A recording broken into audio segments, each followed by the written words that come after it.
Hello my dear students, हमने mathematical method का एक नया चैप्टर स्टार्ट किया था, chapter number 7 inner product space. और उसमें हमने एग्जांपल नंबर 4 तक डिस्कस कर लिया था। आज हमने करनी है एग्जांपल नंबर 5। लेकिन उसमें जिस चीज़ का इस्तेमाल होना है, हम सबसे पहले उसकी डेफिनेशन कर लेते हैं। उसमें इस्तेमाल होना है नॉर्म और लेंथ ऑफ अ वेक्टर।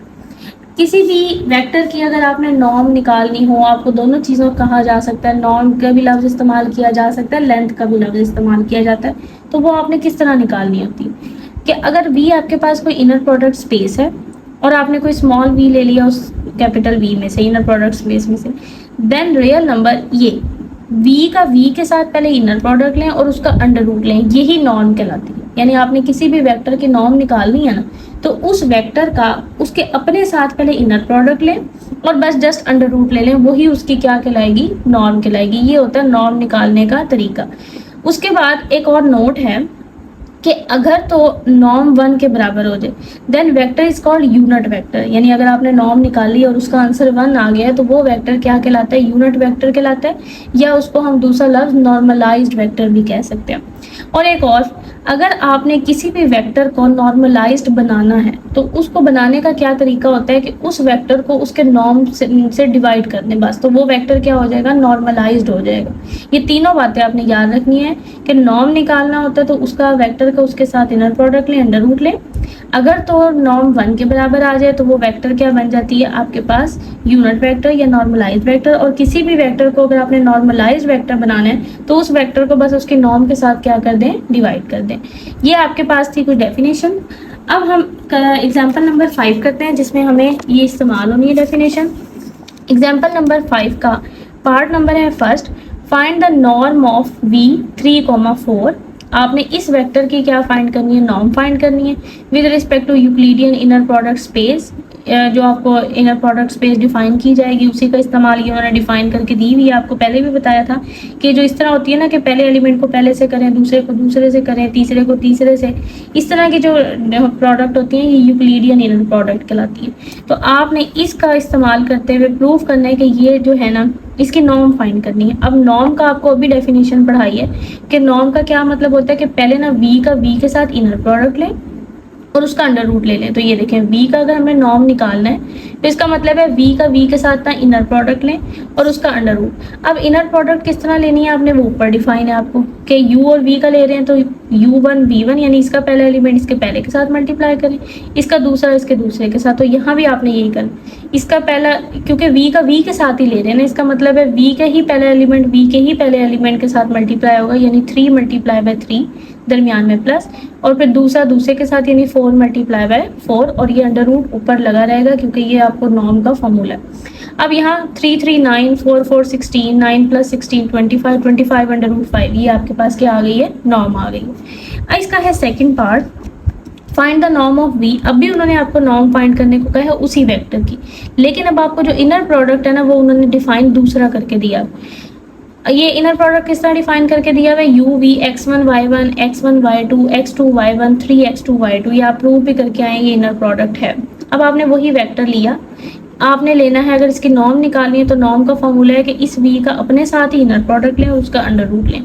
तो अब आपने ऊपर वाले प्रोडक्ट का, इनर प्रोडक्ट का इस्तेमाल करते हुए ये आपने v का v के साथ इनर प्रोडक्ट लेना है। देखें वो ये है कि अगर हम u का v के साथ ले रहे हैं तो इसका पहला एलिमेंट इसके पहले एलिमेंट के साथ मल्टीप्लाई हो रहा है। तो यहाँ क्योंकि v का v के साथ ले रहे हैं इसका मतलब है इसका पहला इसके पहले के साथ ही मल्टीप्लाई होगा, यानी 3 3 के साथ ही होगा।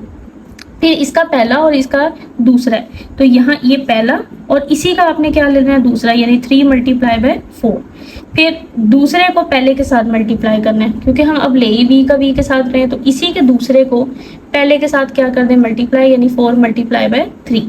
फिर दरमियान में प्लस और ये 3, फिर दूसरे को दूसरे के साथ। अब क्योंकि हम यहाँ वही v का v के साथ ही ले रहे हैं इसका मतलब है इसी का दूसरा इसी के दूसरे के साथ मल्टीप्लाई होगा, यानी 4 मल्टीप्लाई बाय 4। इनको आपने सिंपल सॉल्व किया, ये 3 3 9 3 4 12, ये आपके पास 4 3 12 और ये 3 और 4 इंटू 4 आपके पास कितना बन जाएगा, 48। जब इसको सॉल्व किया ये बनता है 33 का अंडर रूट। ये आपके पास क्या आ गई है, v की नॉर्म आ गई। ये एग्जाम्पल नंबर आपके पास थी 5। अब हम देख लेते हैं example number 6, normalize the vector. कि आप इस वेक्टर को ना नॉर्मलाइज्ड करें। और अभी आपको मैंने बताया नॉर्मलाइज्ड, किसी भी वेक्टर को नॉर्मलाइज्ड करने का क्या तरीका होता है कि उस वेक्टर को उसकी नॉर्म से डिवाइड कर दें। तो इसका मतलब है आप सिंपल उस वेक्टर की पहले नॉर्म निकालेंगे और फिर उसको उस वेक्टर पे डिवाइड कर देंगे, तो आपके पास वो वेक्टर क्या बन जाएगा, नॉर्मलाइज्ड वेक्टर। तो अगर हमने इस वेक्टर को नॉर्मलाइज्ड करना है तो आपने क्या करना है, ये v के साथ इनर प्रोडक्ट लेना है और उसका क्या ले लेना है, अंडर रूट। तो इसका मतलब है आपके पास ये क्या आ जाएगा, नॉर्म आ जाएगा। अब v के साथ आपने अगर इनर प्रोडक्ट लेना है, क्योंकि वो आर क्यूबिक है, वो यूक्लिडियन वाला इस्तेमाल करना है आपने। अगर तो गिवन होगा तो वही स्पेसिफिक इस्तेमाल करना है, और अगर आपके पास गिवन नहीं है तो आर क्यूबिक और आर स्क्वायर का जो ये आपके पास जनरल मतलब यूक्लिडियन वाला है ना, आपने वही इस्तेमाल करने के पहले को पहले से मल्टीप्लाई किया, प्लस दूसरे को दूसरे से किया, तीसरे को तीसरे से किया, इस तरह। अब यहाँ क्योंकि v के साथ ले रहे हैं तो इसका मतलब है इसी का पहला इसके पहले के साथ होगा तो 1 मल्टीप्लाई बाय 1, प्लस इसी का दूसरा इसके दूसरे के साथ होगा तो 2 मल्टीप्लाई बाय 2, इसी का तीसरा इसके तीसरे के साथ होगा 1 मल्टीप्लाई बाय 1, और ये अंडर रूट। ये 1 1 1 का स्क्वायर, 2 2 2 का स्क्वायर, और ये 1 मल्टीप्लाई बाय 1 1 का स्क्वायर, 1 का स्क्वायर 1, 2 का स्क्वायर 4, 1 का स्क्वायर 1, तो ये अंडर रूट 6 आ गया। अब अगर आपने इसको नॉर्मलाइज बनाना था तो इस वेक्टर को इसकी नॉर्म से डिवाइड करना था। इसका मतलब है नॉर्मलाइज वेक्टर क्या होता है, v डिवाइडेड बाई v के नॉर्म। तो v पुट किया 1 2 1 2 1, और नीचे आपने v का नॉर्म पुट किया अंडर रूट 6। ये 1 ओवर अंडर रूट 6 अलग कर लें, इसके नीचे अलग डिवाइड कर दें, इसके नीचे अलग। ये आपके पास क्या आ गया, नॉर्मलाइज्ड वेक्टर आ गया। अच्छा, उसके बाद आपके पास ना एग्जाम्पल नंबर 7 करने से पहले ना आपके लिए ना ये ज़रूरी है चीज़ें, हम इसको देख लेते हैं। Angle between two vectors. अगर आपने कोई दो वेक्टर के दरमियान अगर एंगल निकालना ना तो उसका क्या फॉर्मूला होता है, हम ये पढ़ लेते हैं, फिर हम एग्जाम्पल नंबर 7 करेंगे।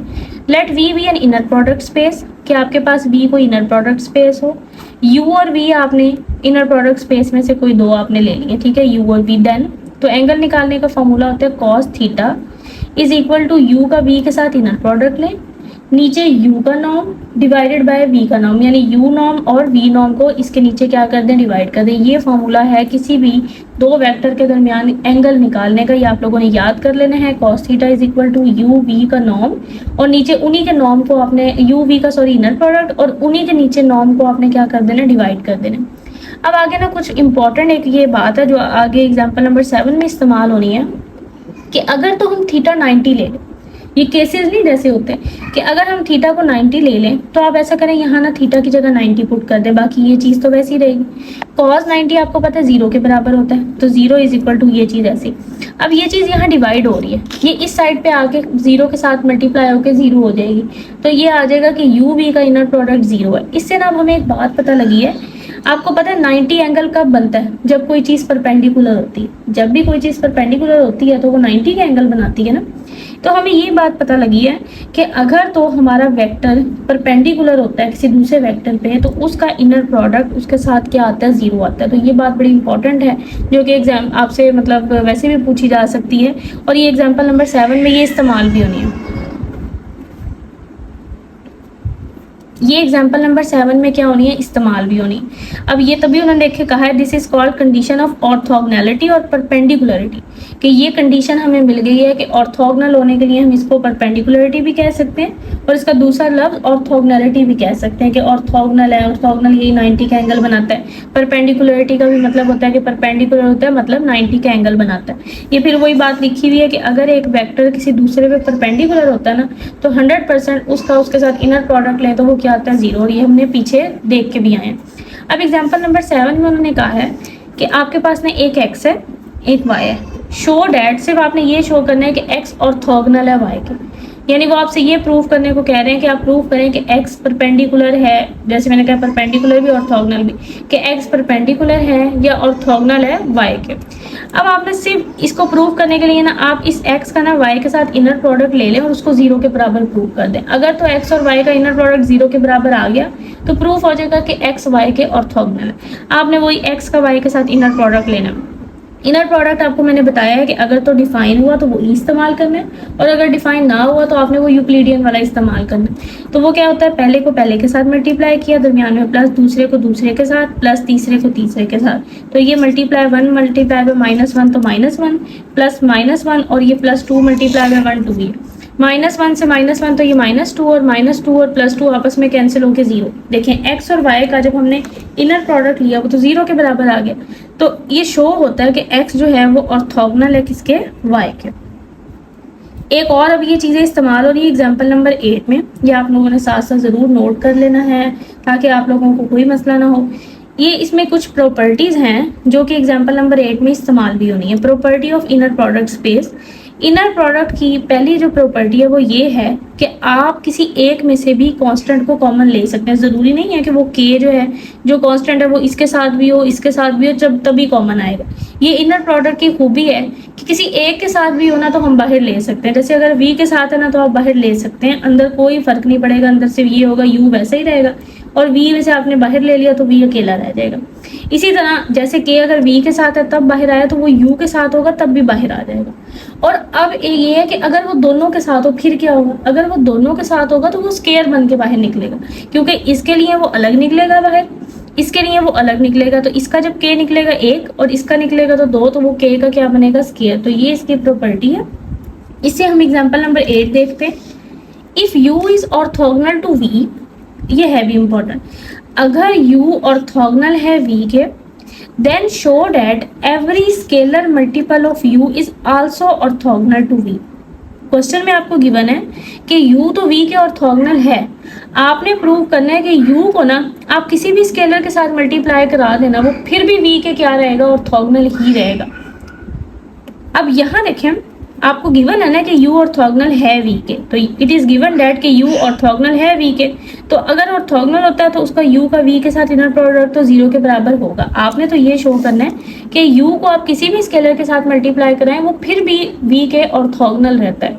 तो उसके लिए भी आपने ये प्रूव करना है कि फिर के u का इनर प्रोडक्ट लें v के साथ तो वो भी किसके बराबर आता है, 0 के। अब हमने ये प्रूव करना है कि के u का इनर प्रोडक्ट v के साथ 0 आता है। आप ऐसा करें, ये ऊपर वाली प्रॉपर्टी इस्तेमाल करें कि अगर ये k जो है ये क्योंकि हम स्केलर है इसको बाहर ले सकते हैं और ये एक ही साथ है तो ये k बाहर निकल आएगा, अंदर बचेगा uv का इनर प्रोडक्ट तो आपको गिवन है कि वो 0 के बराबर है, तो ये 0 हो गया। इसका मतलब है k जब 0 से मल्टीप्लाई होगा तो वो भी 0 हो जाएगा। तो देखिए प्रूफ हो गया कि जब k को u के साथ मल्टीप्लाई किया है उसका v के साथ इनर प्रोडक्ट ले रहे हैं तो भी वो 0 के बराबर आ रहा है। इसका मतलब है k u वाकई ही ऑर्थोगोनल है किस पे, v पे। तो K u is orthogonal to v, और आपने यही इस क्वेश्चन में प्रूव करना था कि ये ऑर्थोगोनल स्केलर मल्टीप्लाई होने के बाद भी ये ऑर्थोगोनल रहे v पे।